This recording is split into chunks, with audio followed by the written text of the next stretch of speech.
जो आपका हक, सम्मान और अधिकार है, उन पे खतरा मंडरा रहा है। और जो हमारे युवा हैं, जो उनका भविष्य है, और जो हमारे किसान भाई बहन हैं, सब पे खतरा है। और खतरा किस बात का है कि यह देश जिस गति के साथ आगे बढ़ना चाहता है, उस गति में गया है।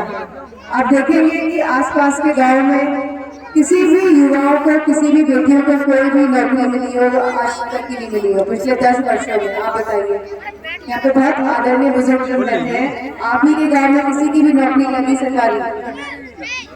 और सब चीजों को ये लोग प्राइवेटाइजेशन, यानी कि ये लोग कुछ लोग हैं सरकार की सभी सुविधाओं को प्राइवेट लोगों को।